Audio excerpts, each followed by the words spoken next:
Faly miarahaba sy mirahasoa antsika rehetra isa-tokantrano ary mirariny tsara sy ny mety antsika. Mirary soa ho salama lalandava satria ny voalohan-karenantsika dia ny fahasalamana, ary raha tsy eo ny fahasalamana dia sasapoantsika mitrandraka sy mitady satria hivoaka izay zatra. Ka izay angamba no rariko soa voalohany hoe ingane samy ho salama tsy harofintsika menakavy. Ary faharoa dia ho ambinina ny fitadiavana, naiza leanao dia ho ambinina ny ianao amin'izay ataonao rehetra, ary farany samy azon'izay ilaina raha toa ka mahasoa antsika. Apetrako eo ny firarian-tsoa. Fa androany isika tao fandarana amin'ny sandratra dia iresadresaka mikasika ny fanontaniananareo mpanaraka amin'ny fandarana hoe inona ny antony. Ny fandarana amin'ny sandratra moa dia iresahana sy tafatafana mikasika ny olana misy eny amintsika, ny fomba fiainana, fanatsarana ny fomba fiainana, ahoana ny fomba ahafahantsika mifehy ny fiainantsika mba ho amin'ny tsaratsara kokoa, ahoana ny ahafahantsika mamany olana amin'ny alalan'ny ireo kasinga efatra ireo, ahoana ny ahafahantsika mifandray sy mifanakalo hevitra amin'ny alalan'ireo kasinga efatra ireo, na ireo toetra efatra fototra izay raha dinihantsika dia manome toetra 12 izy ny farany. Ka izay ihany zany no fototra iangantsika dia ireo toetra efatra ireo avy amin'ny kasinga afo, rivotra, rano ary ny tany. Raha eto antsika zany dia misy namana anankiray nametraka fanontaniana, nadiady ary nahita fa mandalo fisedrana izy, ary izay zavatra izay zany no ezahana ho vahiny, no jerena, no fakafakaina, no araha-maso akaiky. Dia nanomboka teo zany nahafantarana hoe izao no nahatonga ilay olana, ary izay zavatra izay no ezahana hifampizarana amintsika eto androany. Arak'izay voalazan'izay hoe namana anankiray lehilahy izay eo amin'ny sehatry ny varotra no nifampiresaka sy mifanakalo hevitra taminay hoe inefatra nanorina, inefatra tafita ary inefatra rendrika. Alefa ny ray voalohany nety, nahazo tombony, nisokatra dia ravo. Nalefa ray faharoa nety, nisokatra, nazahoana tombony dia ravo. Nalefa fahatelo ary amin'ny fahaefatra zao rava ihany koa. Petraka ilay fanontaniana, inona nahatonga an'izay? Avy amiko ve? Avy amin'ny fiarahamonina ve? Tsy fahaiza mitantana ve?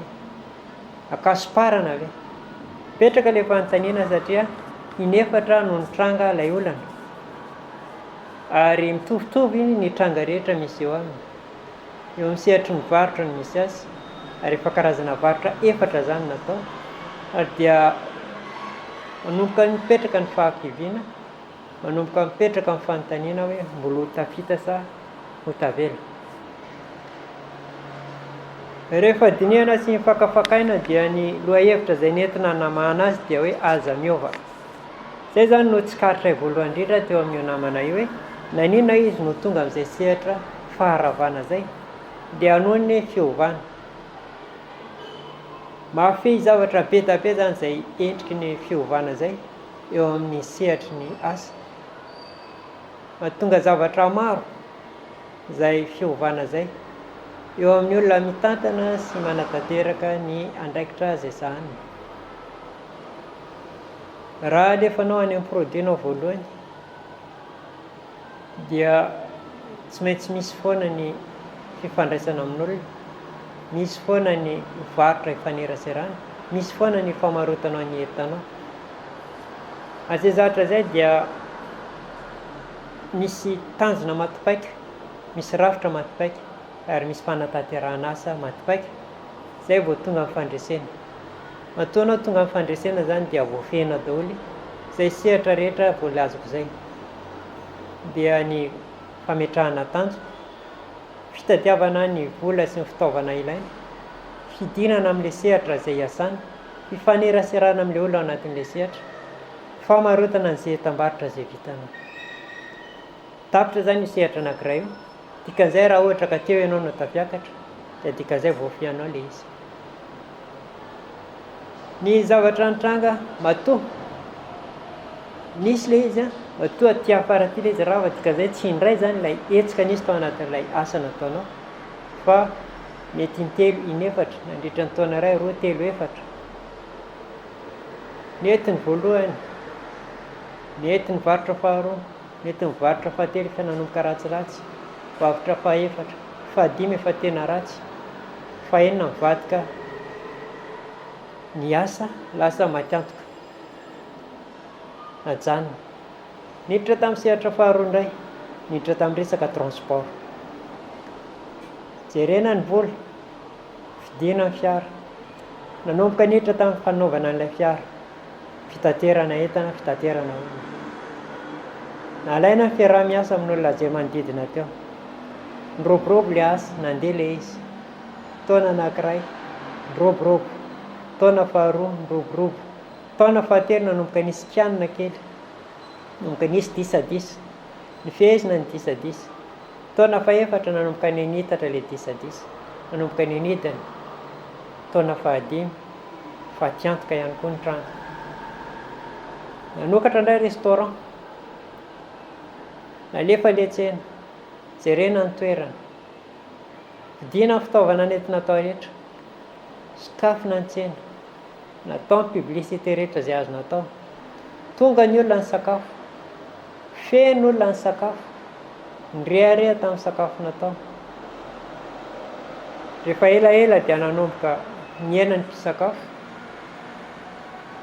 nanomboka niditra fatiantoka, ary farany dia nakatina ihany koa ilay tsena. Fitadiavam-bola fahatelo, niditra tamin'ny fahaefatra, niditra amin'ny fifidianana sy famarotana entana, tsy mifidy intsony eo fa mahita moto dia mividy moto, mahita fiara dia mividy fiara, mahita tany dia mividy tany, izay rehetra mandalo ka hita dia alaina daholo ary atao, ary naomby ihany koa. Niditra voalohany tamin'ny findramam-bola, tafaverina ilay vola nindramana, nisy tombony. Niditra faharoa, hatrany amin'ny fanenina, fahafito nety hatrany, fa tany amin'ny fahasivy sy fahafolo nanomboka ny nidina indray ihany koa. Eo zany dia mametraka hoe tsy any amin'ilay fahalalana, tsy any amin'ilay fomba manao no misy lesoka, satria tsapa zany amin'izay fotoana izay fa hoe voafehinao ny resaka hoe fiasana, voafehinao ny fitadiavana asa, famehezana asa, fiakarana, fanaparitahana an'ilay asa, voafehinao tanteraka, fa any amin'ny famaranana ny asa zany no fitantanana an'ilay asa sy famaranana ny asa no olana aminao. Raha ny tokony ho izy zany dia tokony rehefa feno ilay fotoana hoe voafehinao tanteraka ilay asa, miditra ny tombony, taona ray, taona roa, taona telo, tokony mampitombo amin'izay ianao zany, tsy navita nampitombo nefa ianao, fa ny teo an-tanana ary ny raraka. Dia zay zavatra zay zany mahatonga an'ilay resaka nataontsika teo hoe aza miova. Ny fihetsika ao sy ny zavatra nataonao tao zany nisy fiovana, tsy voatazonao ny performancenao teo amin'ny sehatra izay nisy anao, dia zay zany no mitondra fatiantoka ho anao. Voalohany indrindra dia ny fifandraisanao amin'olona. Matetika antsika rehefa mbola hitady dia mahay miresaka, mahay manazava, mahay mifandray, mahay mifanaraka amin'ny sehatra voalohany. Ary rehefa mandeha izay sehatra izay dia hita fa rehefa betsaka ny olona mifandray aminao dia miova ny fomba fifandraisanao amin'ny olona. Ilay voalohany iny mety tsy hiova ilay olona voalohany nahitanao lalana, fa any amin'ny faraparany any manomboka mihamalaina ianao handray olona. Mety tsy be resaka ohatran'ny tamin'ny voalohany intsony ianao, mety tsy ampy fihetsiketsehana intsony ianao handresy lahatra an'ilay olona. Ka zay zany voalohany indrindra hoe tsy tokony hiova ny fomba fandraisanao ilay olona. Jereo tsara ny fomba nandraisanao olona tamin'ny voalohany, dia zay fomba fandraisanao olona tamin'ny voalohany zay izao hitovy amin'izay foana hatramin'ny farany. Fa zay zany sehatra voalohany tokony ho jerentsika hoe eo amin'ilay toetra fandraisantsika olona dia tsy tokony hisy fiovana. Any amin'ny fahadimy fahaenina any dia manjary misy rendez-vous mandeha amintsika, manjary fidifidiana ilay olona raisina. Ary raha ohatra ka adiny iray nandray olona taloha dia mety antsasakadiny sisa andraisanao azy. Raha antsasakadiny ary fa 10 minitra sisa. Ary efa misy sekretera mifidy an'ireo olona ampidirina sy ampidirina. Zay zany no voalohany indrindra mipetraka eo amintsika rehefa ohatra ka hoe nanao asa anankiray ka misy fifandraisana amin'olona, mivoaka ny asantsika dia matetika arakaraka nampivoaka n'ilay asa ataontsika no mampiova ny fomba fandraisantsika olona. Faharoa ny kalitaon'ny asa. Rehefa mbola vao hanomboka hiasantsika dia manao ny asa faran'izay tsara. Raha lasopy izany dia ao daholo ilay ingrédient rehetra. Rehefa mandeha tsika dia mihena ilay ingrédient. Ary rehefa lasa loloha dia tena azo isaina amin'ny ratsan-tanana ilay zavatra ao anatin'ilay lasopy. Misy toerana anankiray nanako lasopy eto Toamasina tena natsapako an'izay endrika izay. Vao nisokatra izy tena ao tsara mihitsy. Tena garni tsara ilay lovia. Natsiro tsara ny ranony. Feno tsara ireo crevettes sy ny atody sy ny toton-kena tao anatiny. Feno ny olona teo an-trano tao. Taona iray manaraka izany verina tao, dia efa niena ilay crevette, niena ilay toton-kena. Ny ranon'ilay lasopy amin'izay fotoana izay fa tsy nitovy amin'ilay tsirony tamin'ny voalohany ry intsony. Mbola misy olona ihany. Taona fahatelo anako ao aminy fa efa azo isaina ny voakena, ny crevette efa tsy hita intsony ary ny paty efa niona. Dia izay endrika izay izany no anisany tiako lazaina eto hoe tokony tsy hiova izany izy amin'ilay fifehezana ilay kalitaon'ny asa ataony. Amintsika izany matetika dia aleontsika mampihena n'ilay kalitao toy izay hampiakatra ny vidiny. Matetika eo no lesika mitranga amintsika eo amin'ny sehatry ny asa atao. Tsy mampitombo an'ilay isa, ilay vidin'ilay entana, fa mampihena ny kalitaon'ny asa izay ataontsika. Ny vidiny mijanona ho vidiny ihany, fa ny kalitao izany no miaina. Raha mijery mofogasy tsika dia ahitana izay endrika izay. Raha roa taona lasa tsika nahita mofogasy tena boribory tsara, ngeza, misy fofona chocolat, veromanitra, dia ane mafy ilay fiainana, ny sarotra ilay fiainana. Dia taty afara taty rehefa mihinana mofogasy ianao dia boribory kely, ilay vidiny tsy miova, 300 ariary ihany na ariary zato. Fa ilay habeny sy ilay tsirony tsapantsika fa misy fiovana. Taloha raha nihinana an'ilay mofogasy dia enjana tsara ianao mihinana azy. Fa izao efa rano be dabe ka manaikitra indray mandeha ianao tonga dia pitsak. Izay ilay kalitao izay izany no ezahana ho apetraka raha toa tianao hitohy hatrany ilay asa. Dia miaina ilay olona mividy mofogasy, miaina ilay olona mividy lasopy. Dia tadiavin'ilay olona amintsika ny ilay kalitao tsara. Misy ny olona tsy mandrarahany izay vidiny. Ary na izany ary na ilay vidiny ary raha tazonao ilay vidiny, ampiakarinao ilay vidiny. Miaina ilay olona mividy fa ilay tombony azonao mitovy foana. Eo izany mila jerentsika tsara eo amin'ilay kalitaony atao. Manaova ianao andrana, aza aratsiana ny kalitaonao fa ny vidiny ampiakaro. Dia jereo fa ny tombony isanao, tombom-barotra azonao dia mijanona tombom-barotra ao foana, fa ny olona izay misakafo anao no miaina. Ny isan'ny olona tonga aminao tsy izay no tena hoe important, fa ilay vola miditra aminao. Eo izany matetika no mahavery antsika hoe ilay isan'ilay olona no isaina, ary matahotra tsika raha vao miaina ilay isany dia ny kalitaon'ny asantsika no nalatsaka. Eo izany anisan'ny avy amin'ilay resaka hoe aza ovaina ny aza miova, aza manova ny kalitaon'ny asanao, tazony amin'ilay endriny tamin'ny voalohany ihany hatrany amin'ny farany. Ary raha ohatra ka manitatra an'ilay asa ary ianao, eo koa matetika mahavoantsika, dia ezao olona mahafehy an'ilay kalitaonao no hampanaovanao an'ilay asa, fa tsy ilay anaikisanao ary ratsy, ny ato tsara, na hoe enjehanao izy roa dia lasa niaina ilay kalitaon'ilay asa. Izay zavatra izay izany tandremo fa araka ny obolana malagasy hoe ny trano afindra hono tsy mitovy zoro. Rehefa mindra an'ilay trano ianao tsy maintsy misy zavatra latsaka kely eo. Dia izay zavatra izay izany ilana fitandremana eo amin'ny kalitao. Fahatelo manaraka an'izay eo amin'ny fitantanam-bola. Matetika tsika raha ohatra mbola tsy tafita raha manomboka ny asa dia voaray amin'ny tsy prix-any daholo ny zavatra hovidiana. ny vola miditra, ny vola mivoaka, ny tombony azo. Rehefa voanomboka hiasa tsika dia misy an'izay.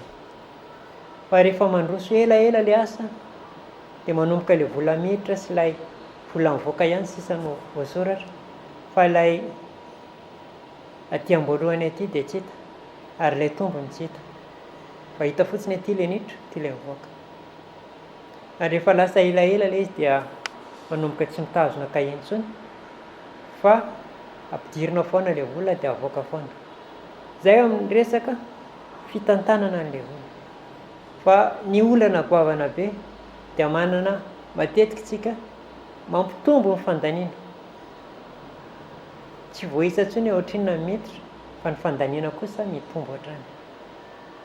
Ny varotra rehefa alefa dia misy fotoana izy miakatra amin'ny farany ambony. Eo zany tsika mitombo ihany koa ny fandaniana izay ataontsika. Normal izy eo. Fa rehefa tonga amin'ilay pic, dia farany ambony indrindra amin'ny olona tonga amintsika, dia midina kely io rehefa avy eo. Zany hoe eo zany dia tokony hidina ihany koa ny fandanianantsika. Fa matetika ny olona zany eo dia ilay fandaniana tao voalohany izy miakatra iny ihany, zany hoe kelikely ilay bénéfice, dia nitombo ilay bénéfice, dia nitombo be ilay bénéfice, dia nitovy an'izay ihany koa kelikely ilay dépense, dia nitombo ilay dépense, dia nitombo be ilay dépense. Fa rehefa tonga amin'ny sommet tsika, tonga amin'ny faratapony, dia milatsaka. Ary rehefa milatsaka izy dia ny dépense-tsika nefa mijanona amin'ilay fandaniana tary am-boalohany ihany, ilay izy tany amin'ny faratapony. Ny vola miditra nefa miamiana, dépense-tsika mijanona ary amin'ilay faratapony. Mijanona amin'ilay toetra stable amin'izay ary ilay activité-tsika, zany hoe tsy miaina intsony ny olona fa stable. Kanefa ilay dépense-tsika mbola ilay nidangana tary am-boalohany ihany. Zany hoe ilay bénéfice-tsika zany miringitra satria ny mivoaka betsaka, fa ilay bénéfice azontsika tsy mitombo fa nijanona tamin'ny sehatry ny stable teo izy. Ka zay zavatra zay zany mila tsy miova antsika amin'ilay rafitra napetraka antsika tamin'ny voalohany amin'ny fitantanam-bola. Hita ihany ny vola ho ampiasaina, hita ny fandaniana, hita ny tombony, ary hita ilay fandaniana an'ilay tombony. Rehefa miaina ny tombony dia tokony hiaina ihany koa ny fandaniana izay ataontsika. Mifanaraka zany ny vola avoaka atsika sy ny tombony azontsika. Misy fotoana rehefa tantananao sy ampianao ilay olona mena torohevitra, dia amin'ny voalohany izy eo akaikinao eo zany rehefa hiakatra ilay asa. Ary rehefa tafiakatra ilay asa dia kifiny ianao, satria mieritreritra izy efa tonga mitanjona, maleo tena amin'izay. Ary taona ray afara izy dia miverina miantso anao indray hoe aiza ho aiza ilay izy, satria miverina nilatsaka ilay fitantanany an'ilay vola. Inona ny antony? Tsy nieritreretiny mihitsy any amin'ny dépense ny tokony hainy, fieritreretiny hoe misy zavatra mitohana ao amin'ny asa ataony, ny mpiasana tsy mety niasa atao, tsy hany intsony. Fa rehefa tonga faratapony ianao dia tsy maintsy milatsaka, ary iny milatsaka iny raha tsy voafianao dia milatsaka hatrany. Ary raha ny kalitaonao no niova tamin'ilay filatsahany dia loza amina tampo, satria ny dépense-anao mitohy foana, ny vola miditra aminao no latsaka, qualité ny asanao nidina, dia midina zany ny dépense-anao.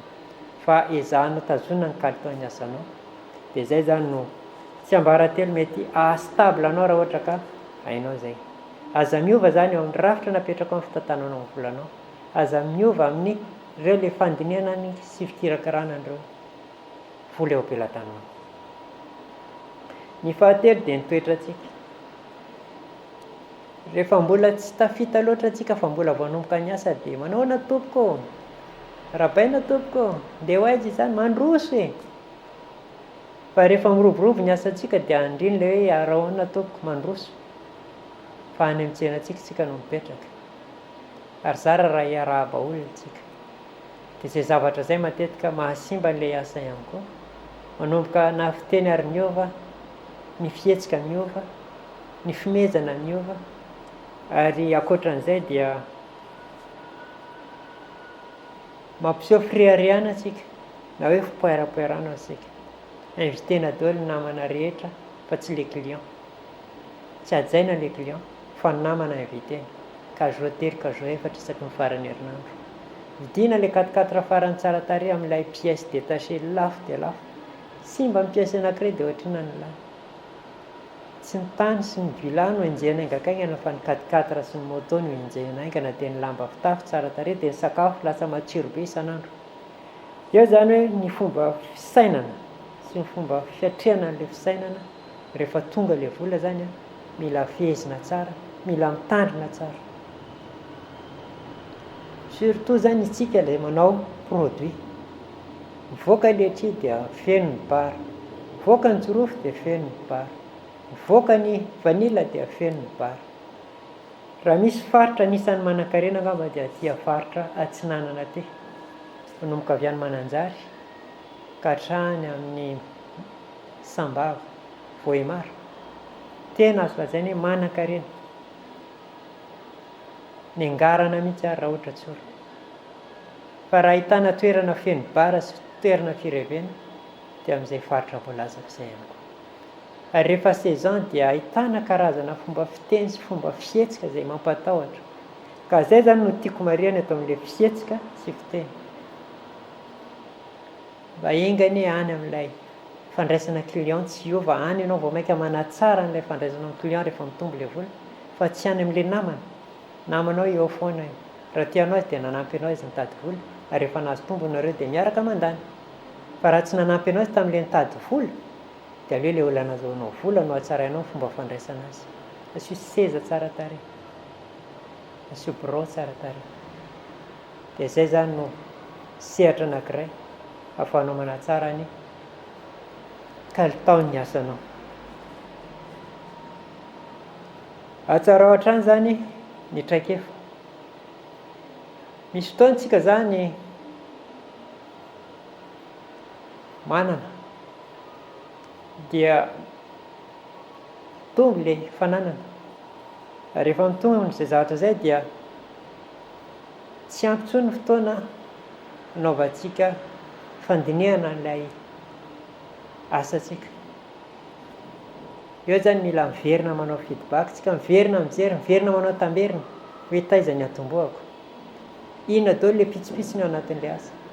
Izay ilay tamberina izay zany no tiako tsindriana eto hoe tokony manana fotoana anaovana tamberina lalandava tsika, fanaovana évaluation, fijerena taiza ny angako ary aiza aho zao, ary andeha ho aiza aho zao. Ahoana ny fomba natsarako ny fandanako any amin'ny lavidavitra. Raha misy mahafantatra ahy dia miova birao isaky ny 2 taona. Dia izay ny antony, fa tsy mahafa-po ahy dia mifindra miala ny ato dia tsy mahafa dia mifindrafindra eo foana, mba ahafahako mijery hoe aiza ny reziky nisy tamiko, inona ny nety, inona tsy nety. Miezaka manatsara, miovaova n'ilay olona izay miara-miasa amiko, satria matetika ny olona rehefa iarahana amin'ny asa amin'ny voalohany ataony tsara ilay asa, fa rehefa elaela dia miagoragora. Nefa misarotiny izy, rehefa zatranao izy dia miova ny fomba fandraisanareo mpiara-miasa, manomboka misy ny toetra tsy zaka, manomboka misy ny fihetsika tsy mahazatra. Dia izay zavatra izay zany mahatonga an'ilay fanaovana jeritodika, fanaovana tamberina, mba ahafahanao mamantatra hoe reto zany no zavatra mila tandremako, reto tsy azo alana amin'ity asa ataoko ity, fa reto no tombony tokony ataoko. Izay moa dia napetraka avy tamin'io namana izay nikirakira sy nijery ny resaka asa izay inefatra izy nanarina, inefatra izy lava. Matoa tafanarina inefatra ianao dia mino aho fa mahatsangana fahadimy ianao, ary amin'ny fahadimy mety tsy ho lavo intsony ianao raha toa ka azotsika tsara ilay ady-hevitra ny mpanaovantsika, voazonao tsara ilay afatra napetrapetrakintsika, satria tsika no namoaka an'izay hevitra izay, ary izay hevitra atao amintsika izay no aparitaka eto androany.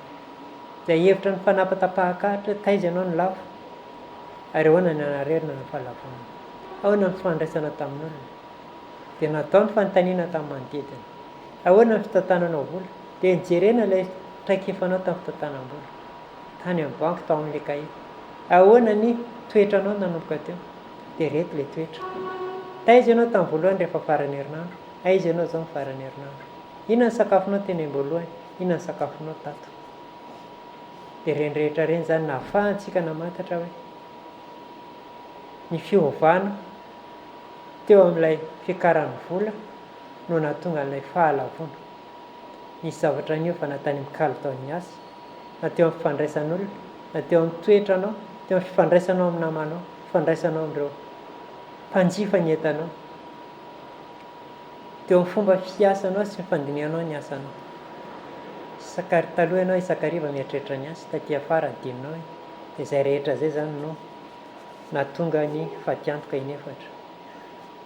Ka eto tsika zany dia ny teny filamatra androany dia hoe aza miofa, tazony hatrany ilay endrika voalohany ny asanao ka nahitanao an'ilay tombony, dia tohizo hatrany izay endrika izay hatrany afara.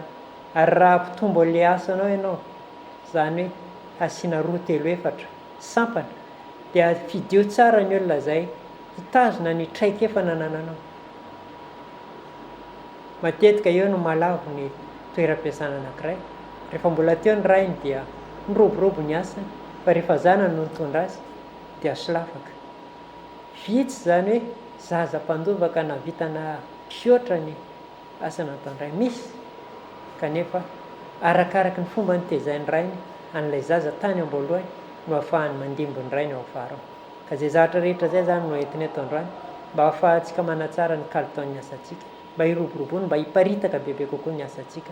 Ninona ny asa ataontsika, na lasopy io, na paty io, na produit io, na transport, dia izay foana zany no izahantsika ho tandremana mba tsy hiova, mba tsisy ilay fiovana. Zay no azontsika nentina androany. Fa entiny eto foana moa zany hoe eo amin'ny koloaina dia vonona lalandava mandray antsika, araka efa niteniko teo, mamety toro-hevitra, mitantana sy manoro-hevitra, ary mijery vahaolana, mifanakalo-hevitra hatrany. Raha tonga amin'ny koloaina nareo dia zay hatrany zany no sehatra misy ao hoe rehefa tonga dia misy aloha fifanakaloazan-kevitra, misy ny fijerenan'ny olana, misy ny fijerenan'ny zavatra tsara, ary ahoana ny fomba ahafahana mitazona ilay zavatra tsara. Raha solafaka ianao, inona na solafaka, ary na solafaka anao ihany no itsanganantsika. Ka izay no sehatra misy eo amin'ny koloaina, na ara-pahasalamana io, na eo amin'ny fitantanana io, na eo amin'ny varotra io, na eo amin'ny sehatra sosialy, dia afaka manoro-hevitra nareo lalandava izay. Mpivady miady, misy vahaolana foana io, toetran'izany tsy mety, toetran'izany mety.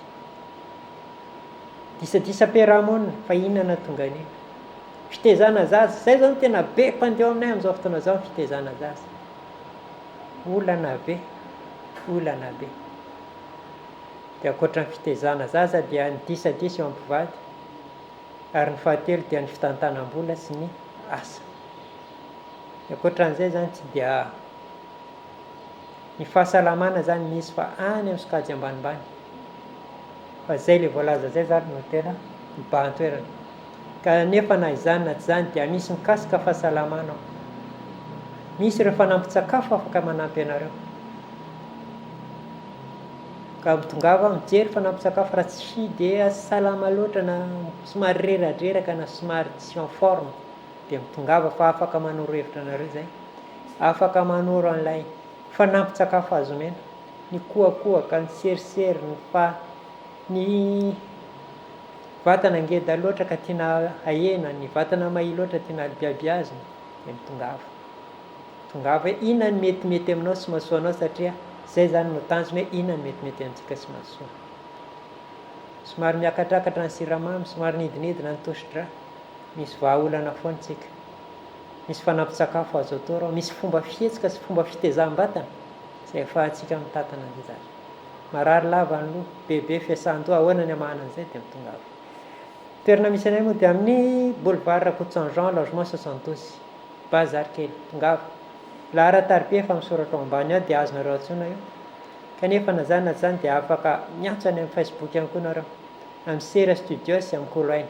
Sehatra anankiroa izay ahafahanareo mifandray aminay, ahafahana mifanakalo-hevitra, fa mario foana hoe mpanaraka ny fandaharana misandratra amin'ny tale sy zay dia avahanay ao anatin'ny client maro ianareo. Ny resaka toetra, fifandonan'ny toetra, ny kasingafo sy ny kasingarano izay tsy tokony hiaraka tafiaraka, mifandofotra, inona ny vahaolana amin'izay dia mitongava. Kasingafo sy ny katsingarivotra, nety ilay izy fa lasa lavitra loatra, inona ilay toetra tokony amboarinao, aizany sakana fa ny fotoana ohatran'iny tsika zao fa manina tsy mety dia ohatran'izay le izy. Raha ny programa zany dia nisaky ny sabotsy sy zoma dia misy foana ty fandarantsika ty hoarahanareo. Dia mitovy amin'izay ihany koa hoe misy ny fitafatafa sy fifanakaloza-kevitra araka le niteneniko teo isaky ny sabotsy maraina amin'ny 10 ka hatramin'ny 12 any amin'ny toerana misy anay logement 72 Bédera Kotsanjean. Tongava dia mifanakalo hevitra eo amin'ny fitezan-jasa, eo amin'ny fitantanana, manina no inefatra lavo amin'izao fotoana zao hitsangana le fahadimy inoako angamba fa tsy ho lavo tsony namana anankiray, izy oatra amin'ny tsaratsara kokoa izy. Ny fifandraisana amin'ny fiarahamonina ao anatin'ny fikambanana, fa manina ny fikambanana ny toany, aizany amahantsika azy, fa manina tonga dia lasa, dia hoanany amahantsika azy. Ezahana tadiavina, tokony ho tazonina ve sa avela mandeha le olona, fa manina izy tazonina, fa manina izy avela mandeha, aiza le tanjona tiana tratrarina. Reny rehetra reny zany ifanakalozantsika hevitra. Isaorana ny radio télé Sisel na mesihatra na ahafahana resaka ny ady hevitra ny tafatafa. Isaorana ihany koa ny namanao amin'ny Sera Studio izay manohana sy manampy matoa-tsika eto amin'izao fotoana zao, matoa misy ny Facebook, matoa mandeha reto hainao manjery alefantsika reto dia noho ny fitahina sy fitahina ireo namanao amin'ny Sera Studio. Ary tsy adino misaotra antsika ao amin'ny Koloaina izay manoro hevitra hoe tsy mety zao, ohatran'izao indray fomba fihetsika, ohatran'izao fomba fiteny, ajanony iny fa tsy mety, izao indray ny anatsaratsika azy, tokony hitarina, ohatran'izay. Isaorana antsika mpanaraka amin'ny fandaharana ary mariana eto hoe amin'ny le 29 mars zany ao amin'ny Urbania dia isy ny conférence débat izay mikasika an'izay fiainana zay sy ireo toetra efatra, ireo kasinga efatra hidiry antsika amin'ny antsipiriany hiditra 2 taona sa hiditra 3 taona tsika zao dia miverina indray manao conférence débat aiza hoe tsika rina ny atao, ahoana ny amahantsika an'izay olana zay, inona ny lesoka nisy araka le niteneniko teo hoe matotongetontsika dia misy ny tsara ary misy ny lasa. Inona ny lesoka amintsika fandarantsika ty, inona ny voaolana hoe tsika, misy tanjona hoe invité olona tsika mbola tsy tonga hatramin'izao, inona ny sakana, dia ohatran'izay zany no ezahantsika jerena.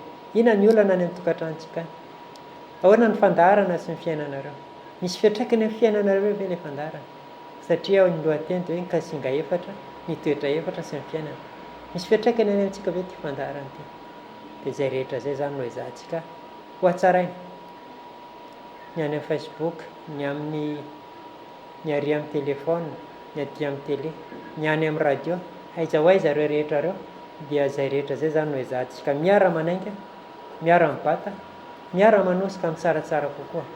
Inoako fa lasany amin'ny tsaratsara kokoa tsika raha miaraka miainga arak'izay fanazavako zay. Zay angamba ny tiako entina androany fa mametraka fisaorana antsika rehetra. Amin'ny herin'ny androany tsika manao misimisy indray miditra lalindalina kokoa. Misaotra tompoko amin'ny manaraka.